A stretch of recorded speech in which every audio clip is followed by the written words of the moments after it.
Ce soir, dans E = M6, découvrez les trésors insoupçonnés de notre corps. Nous produisons une quinzaine de kilomètres de cheveux par an. Mais savez-vous que cette précieuse matière peut être transformée en diamant? Vous allez découvrir que c'est grâce au carbone contenu dans nos cheveux que l'on peut créer des diamants. Quelle quantité de cheveux faut-il? Comment les scientifiques parviennent-ils à réaliser cette étonnante transformation? Nous nous sommes rendus dans un laboratoire espagnol pour suivre cette incroyable prouesse. Depuis la préhistoire, l'homme taille et sculpte l'ivoire, une matière rare et précieuse. Cet ivoire provenait en général des éléphants. Mais savez-vous que nous en possédons tous? C'est lui qui constitue l'intérieur de nos dents. Alors, cet ivoire est-il comparable à celui des pachydermes? Pourrions-nous récupérer l'ivoire des dents de lait tombées pour fabriquer des objets?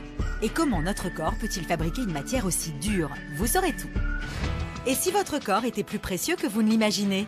N'avez-vous jamais eu à faire une prise de sang pour évaluer votre taux de fer? Mais saviez-vous que notre corps abrite la plupart des métaux? Cuivre, zinc et même l'un des plus précieux, l'or. Mais dans quelle proportion? Comment peut-on le doser et à quoi sert-il? Pour le savoir, Mac Lesguy a accepté de nous confier l'une de ses mèches de cheveux. Va-t-on y trouver de l'or?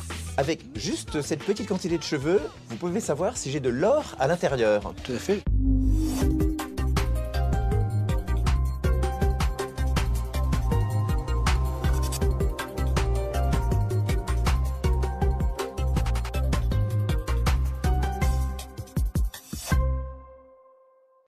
Bonsoir, notre corps recèle un secret bien caché. Il contient de véritables trésors, à commencer par un matériau d'une dureté extraordinaire, l'ivoire, comme les défenses d'éléphants. Encore plus étonnant, il est aussi composé d'or et de carbone, qui n'est autre que la matière première du diamant. Ce soir, avec des scientifiques, nous allons partir à la découverte de ces trésors inattendus. Chaque année, notre corps produit une quinzaine de kilos de cheveux, l'équivalent du poids de 10 bouteilles d'eau. Savez-vous que ces cheveux sont composés à 50% de carbone et que le carbone est par ailleurs l'unique constituant du diamant? C'est ce qui a donné l'idée extraordinaire à des scientifiques de fabriquer du diamant à partir de cheveux. Comment ont-ils réalisé cette incroyable transformation? Ce diamant a-t-il la couleur des cheveux d'origine? Quelle valeur a-t-il? Reportage de Rémi Pain. Aujourd'hui, c'est un grand moment pour Jade, 18 mois, et sa maman Sophia. C'est la première fois que la petite fille va chez le coiffeur. Pour bon nombre de mamans, la tradition veut que l'on garde ses premières mèches de cheveux en souvenir. Mais savez-vous qu'il y a d'autres façons d'immortaliser ce moment?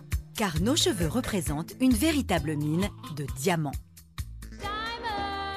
Récemment, des personnalités comme le roi de la pop Michael Jackson, le footballeur Pelé ou le compositeur Beethoven ont eu des mèches de leurs cheveux transformées en diamants. Comment est-ce possible? Comment les scientifiques sont-ils parvenus à réaliser une telle prouesse? Pour bien comprendre, étudions d'abord la composition d'un cheveu. Le cheveu est composé à 95% de kératine, une protéine fibreuse qui va donner son élasticité et sa force aux cheveux. Cette protéine est elle-même composée pour moitié d'atomes de carbone. Mais qu'en est-il du diamant? Direction l'Institut national de gémologie pour en savoir plus. Un diamant, c'est composé uniquement d'atomes de carbone, donc c'est du carbone pur, comme notre mine de crayon. Le carbone qui compose cette mine de crayon est présent sur la Terre depuis sa formation. C'est l'élément essentiel des composés organiques. On le retrouve ainsi dans tous les végétaux et même dans chaque être vivant. Et certains minéraux comme le graphite ainsi que le diamant sont constitués à 100% d'atomes de carbone. Mais comment le carbone peut-il prendre autant de formes? Les différentes formes qu'on peut retrouver du carbone, c'est dû aux différentes profondeurs de formation dans la Terre. Plus on s'approche du centre de la Terre, plus la pression et la température sont fortes. À 200 km de profondeur, où la pression et la température sont très élevées, le carbone va se transformer en diamant. À des profondeurs moins importantes, on trouvera d'autres roches comme le graphite, qui se forment à 100 km de profondeur. Dans le diamant, les atomes de carbone forment un système cristallin cubique et compact. C'est ainsi que le diamant devient l'un des matériaux naturels les plus durs. Le graphite, qui lui aussi est un cristal de carbone pur, est en revanche un minéral tendre, car à l'inverse du diamant, ces atomes sont structurés en feuillets, distants les uns des autres, reliés par des liens peu solides. Mais alors, avons-nous des tonnes de diamants sous nos pieds, cachés dans le manteau de la Terre? Posons la question à un minéralogiste du Muséum national d'histoire naturelle, qui répertorie toutes les pierres qui existent sur Terre. Les diamants, ils sont là où ils se sont formés. Le manteau est riche de diamants. Ce qui est rare, c'est retrouver les diamants à la surface de la Terre. Lors d'une éruption volcanique, le magma remonte à une très grande vitesse et arrache des débris tout le long de son passage. Ils vont alors être éjectés à la surface de la Terre. Parmi ces débris figurent des diamants. Ils proviennent de 200 km sous terre. Les phénomènes volcaniques qui ont permis les diamants de remonter à la surface sont extrêmement rares. Ils ne se sont produits qu'à une certaine période de l'histoire de la Terre. Actuellement, par exemple, ce volcanisme n'existe plus. Voilà pourquoi le diamant est rare et donc très cher. De quoi donner envie aux scientifiques de produire des diamants synthétiques. Il faut voyager jusqu'en Espagne, près de Séville, pour rencontrer les chercheurs qui ont réussi cet exploit. Cela peut paraître incroyable, mais derrière les portes de ce bâtiment d'apparence banale, des scientifiques espagnols transforment tous les jours des cheveux en diamants. Comment est-ce possible? Et ces diamants sont-ils vraiment identiques aux diamants naturels? Ils n'ont pas de différence. Il n'y a absolument aucune différence. Nous reproduisons les conditions de la nature. Depuis nos cheveux jusqu'à la naissance du diamant, suivons étape par étape cette incroyable transformation. Nous donnons à Christina, la chimiste de l'entreprise, des mèches de cheveux de la petite Jade. Entre 1 et 2 grammes suffisent pour la fabrication des diamants. Christina prend tout d'abord quelques mèches qu'elle place dans un petit récipient. On l'introduit dans le four. On monte la température et ainsi on parvient à extraire le carbone des cheveux. Les cheveux vont se carboniser comme du bois qui brûle dans la cheminée. Christina récupère les cheveux transformés en carbone qu'elle va broyer pour faire une poudre. Une fois cette poudre obtenue, elle est placée dans un moule en acier et pressée, de manière à obtenir un petit disque de carbone. Une fois le disque de carbone produit, il est placé dans un petit récipient appelé capsule de réaction. La capsule est ensuite introduite dans la pièce maîtresse de l'entreprise espagnole, l'incubateur de diamants. Il va reproduire les conditions de température et de pression qui existent à 200 km sous nos pieds, dans les entrailles de la Terre. C'est très compliqué de le faire parce que nous devons maintenir les conditions de la Terre pendant plusieurs semaines. C'est très difficile, il y a plus de 100 variables. C'est très, très compliqué, mais on a réussi. Et en faisant varier les paramètres d'incubation, on peut choisir la couleur du diamant. Transparent, jaune, vert ou bleu. Et après plusieurs jours, voire plusieurs semaines passées dans la machine, selon la taille et la couleur du diamant souhaité, on retire enfin la capsule de réaction. Le scientifique casse ensuite la capsule au marteau pour sortir le cœur où est caché le diamant. Il le place ensuite dans de l'acide pour le nettoyer de toutes les impuretés. Après cette opération, le diamant est enfin prêt à être examiné pour s'assurer qu'il n'ait aucun défaut. Reste l'ultime étape, celle du façonnage. Après avoir analysé les caractéristiques du diamant, la pierre est envoyée à des joailliers qui vont lui donner sa forme finale. Et voilà comment à partir de 4 grammes de cheveux, on peut produire un diamant d'1 carat, soit 200 mg. Et ce diamant est en tout point comparable à celui que produit la Terre. Mais il est fait de cheveux de ce que vous aimez, il est donc d'autant plus précieux. Cette technologie est pour le moment onéreuse. Un diamant de synthèse coûte un peu plus cher qu'un diamant naturel. Donc, avec 4 grammes de cheveux, vous obtiendrez une pierre précieuse d'une valeur de 1 000 €. Comme l'homme produit en moyenne 15 kg de cheveux par an, chacun possède virtuellement des centaines de diamants dans sa crinière. Pensez-y la prochaine fois que vos cheveux finiront dans la poubelle du coiffeur. Pendant des siècles, la matière la plus dure que l'homme pouvait sculpter, c'était l'ivoire. Une matière rare et précieuse dont on faisait aussi bien des boutons que des manches de couteau. Cet ivoire provenait en général des éléphants, mais nous en possédons tous. C'est lui qui constitue l'intérieur de nos dents. Comment notre corps peut-il fabriquer une matière aussi dure? Pourrions-nous récupérer l'ivoire des dents de lait tombées pour fabriquer des objets? Réponse à ces questions dans le reportage de Marie Perrin. Nous les utilisons pour les gestes les plus basiques du quotidien sans savoir qu'elles ont en réalité une grande valeur. Ce sont nos dents. Canines, molaires ou incisives, celles qui nous permettent de nous nourrir au quotidien cacheraient en fait un réel trésor, puisqu'elles seraient en ivoire. Un matériau qui fut longtemps, notamment au Moyen-Âge, aussi précieux que l'or. Mais de quoi nos dents sont-elles réellement constituées? E égale M6 vous dévoile tous les secrets des trésors de notre bouche. Lorsque l'on perd une dent de lait, il est bien connu qu'il faut ensuite la mettre sous son oreiller pour que la petite souris vienne la chercher. Mais que fait la petite souris avec toutes les dents ramassées pendant la nuit? Selon certaines croyances, elle les donnerait à une reine afin qu'elle construise un beau palais d'ivoire. Mais qu'y a-t-il vraiment dans nos dents? Posons la question à Olivier Etienne, chirurgien dentiste. La dent est schématiquement constituée de différents tissus, des tissus non vivants et des tissus vivants. Les tissus non vivants, qui sont des tissus minéralisés, c'est tout d'abord pour la couche la plus superficielle, celle qui apparaît dans nos bouches, qu'on appelle l'émail. C'est ce qui constitue la couronne de la dent, si vous voulez. Un autre tissu principal qu'on voit ici schématisé, qui est la dentine, qui constitue l'intérieur de la dent. Et puis, un tissu vivant, central, qui occupe le centre de la couronne et chacune des racines, et qu'on appelle la pulpe dentaire. L'élément principal de nos dents, c'est la dentine. Tout comme l'émail, cette matière jaunâtre est un tissu minéralisé. C'est donc un mélange de matière solide et de matière vivante. Ce sont justement ces deux tissus minéralisés, l'émail et la dentine, qui font que nos dents sont dures et qu'elles nous permettent ainsi de manger. Mais contrairement à l'émail que nous ne créons qu'une seule fois dans notre vie, nous produisons de la dentine en continu. Donc, plus on vieillit, plus notre volume de dentine est important. Regardez cette molaire d'un jeune de 13 ans. L'espace pour la pulpe est important. Alors que sur la dent de cette femme âgée, l'espace de la pulpe dentaire est réduit. La dentine, qui n'a pas arrêté de pousser, l'a presque bouchée.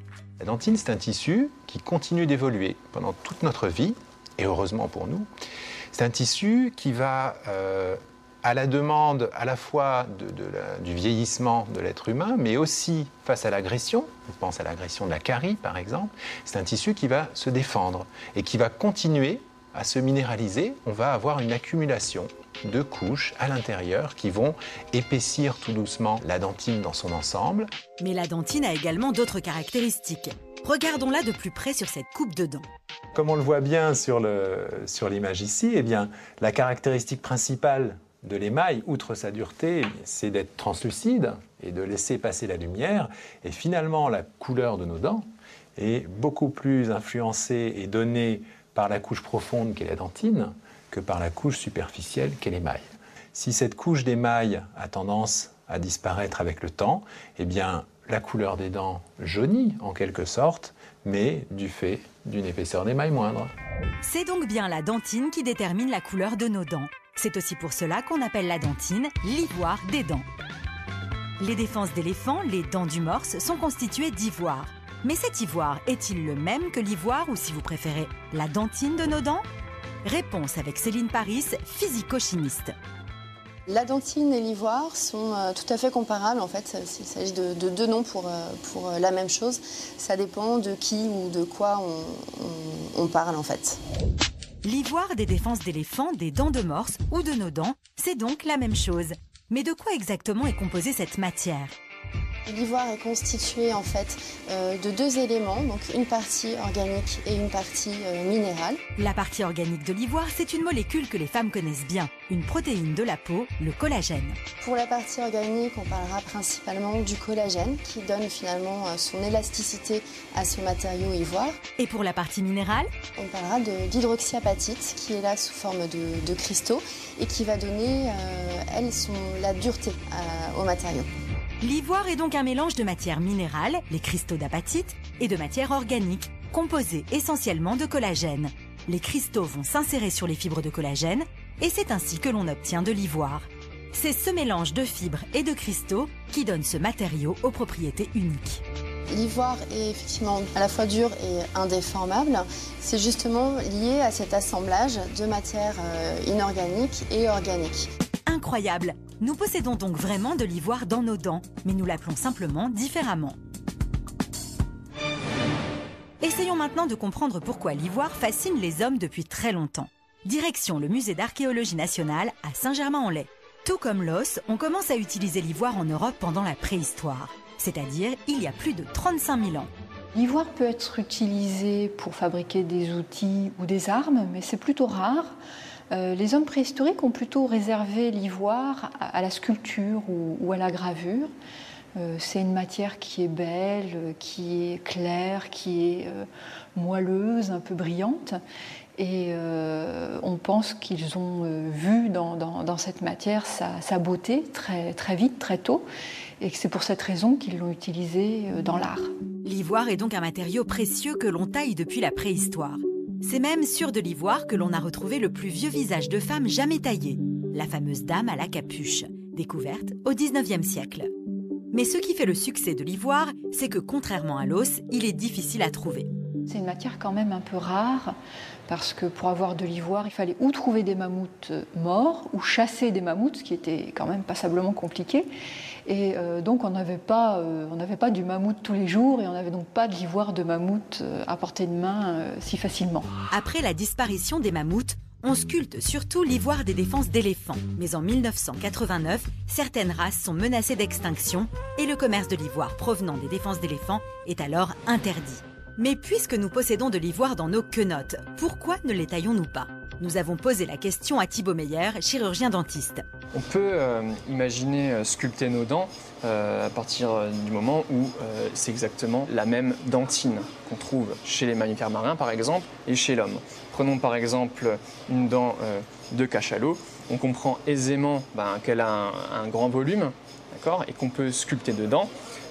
Par contre, dans ce cas précis, c'est un individu jeune, c'est creux. Donc forcément, on a moins de matière et c'est moins propice à la sculpture. En résumé, si l'on voulait tailler nos dents, il vaudrait mieux le faire sur des dents matures, afin qu'elles soient remplies d'ivoire. Et nos ancêtres l'avaient déjà expérimenté, comme on le voit sur ces deux dents sculptées en 1780 par un artiste du sud de la France. Vous l'aurez compris, votre cavité buccale recèle un matériau d'une grande valeur. Alors prenez-en soin. E = M6, d'autres trésors insoupçonnés de notre corps dans quelques instants. Restez avec nous, à tout de suite. Et si votre corps était plus précieux que vous ne l'imaginez? N'avez-vous jamais eu à faire une prise de sang pour évaluer votre taux de fer? Mais saviez-vous que notre corps abrite la plupart des métaux? Cuivre, zinc et même l'un des plus précieux, l'or. Mais dans quelle proportion? Comment peut-on le doser et à quoi sert-il? Pour le savoir, Mac Lesguy a accepté de nous confier l'une de ses mèches de cheveux. Va-t-on y trouver de l'or? Avec juste cette petite quantité de cheveux, vous pouvez savoir si j'ai de l'or à l'intérieur. Tout à fait.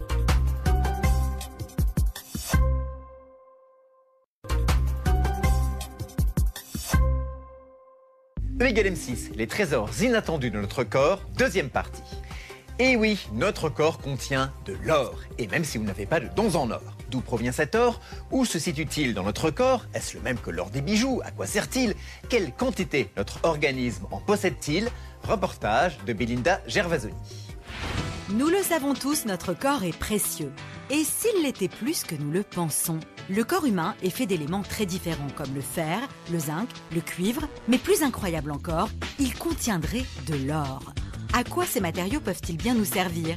Comment les scientifiques font-ils pour les identifier? Enquête. Mac Lesguy a rendez-vous à l'hôpital Lariboisière à Paris avec le docteur Joël Poupon. Il y a 4 ans, ce scientifique a réalisé une analyse étonnante sur une mèche de cheveux de Diane de Poitiers. Née en 1499 et morte en 1566, cette favorite du roi Henri II était une grande séductrice à la beauté légendaire. Et elle avait un drôle de secret de beauté. J'ai appris que Diane de Poitiers avait de l'or dans les cheveux. Oui, en grande quantité. Et en grande quantité. Alors, serait-il possible que moi aussi, j'ai de l'or dans mes cheveux? De l'or dans ses cheveux comme Diane de Poitiers? Cela paraît incroyable, mais Mac veut en avoir le cœur net. Une mèche de cheveux suffira. Ah bah écoutez, ça je suis prêt à vous la donner, c'est pour la science. Mac a donc décidé de se prêter au test afin de savoir si lui aussi est riche du précieux métal. Vous m'en enlevez pas trop, hein, docteur? Première étape, prélèvement d'une mèche de cheveux. Avec juste cette petite quantité de cheveux, vous pouvez savoir si j'ai de l'or à l'intérieur. Tout à fait, j'aurais même pu travailler sur beaucoup moins. Ces cheveux vont maintenant être très soigneusement pesés. Le tube seul faisait à peu près 5 grammes. On a 16 mg. 16 mg de cheveux. Si jamais on trouve de l'or dans ces cheveux, on pourra ainsi, avec leur poids, calculer la concentration d'or dans la chevelure et dans le corps de Mac. La mèche va maintenant être dissoute avec de l'acide pour être analysée. Ah bah voilà, c'est totalement dissous. Le bouillon est devenu clair. Il faut maintenant l'analyser avec le spectrographe de masse. C'est ce même appareil qui est utilisé dans les laboratoires pour vos analyses sanguines. Il va pouvoir ici calculer la masse d'or qui se trouve peut-être dans les cheveux de Mac. Vous êtes très très bas. Parce que vous êtes à 9. Mac a donc 9 nanogrammes d'or par litre dans la solution de ses cheveux, c'est-à-dire environ 3 milliardièmes de grammes par gramme de cheveux. Ah, j'ai très peu d'or. Oui. Oh, j'en ai quand même. Un petit peu. Mais alors, d'où vient cet or contenu dans ses cheveux? La réponse se trouve sous nos pieds, comme nous l'explique Jean-Claude Bouliard, spécialiste des minéraux. Lorsque la vie est apparue sur Terre, la vie est apparue avec ces pierres. Donc elle devait se nourrir, cohabiter avec ces pierres. Et certains éléments chimiques qui font partie de ces roches, eh bien, on les retrouve dans notre corps. En effet, nos aliments proviennent de la terre, les fruits, les légumes, les céréales et le bétail qui lui-même se nourrit des végétaux. C'est donc notre alimentation qui amène dans notre corps les métaux contenus dans la terre. Ainsi, l'or est assimilé pendant la digestion et le sang va le distribuer à tout notre organisme. Pendant sa croissance, le cheveu va donc lui aussi absorber le métal précieux. Mais si notre corps contient de l'or, cela signifie-t-il qu'il y en a aussi dans le sol français? La France est un pays très riche en or. Mis à part le bassin parisien, un peu partout, dès qu'on commence à chercher de l'or dans les sables de rivière, on peut trouver ce qu'on appelle des pépites, des paillettes. Alors regardez bien ces pierres, car si vous en trouvez dans la nature, elles recèlent un trésor. C'est du minerai d'or qui a été trouvé dans le Limousin. Et donc, ce minerai d'or, vu comme ça de loin, c'est d'un caillou gris, c'est du quartz gris, c'est pas très joli. Mais lorsqu'on le scie, on voit apparaître des paillettes d'or à l'intérieur. Si notre sous-sol est riche, pouvons-nous alors considérer que notre organisme l'est tout autant? En moyenne, le corps d'un homme de 70 kg à peine contient combien de grammes ou de milligrammes d'or?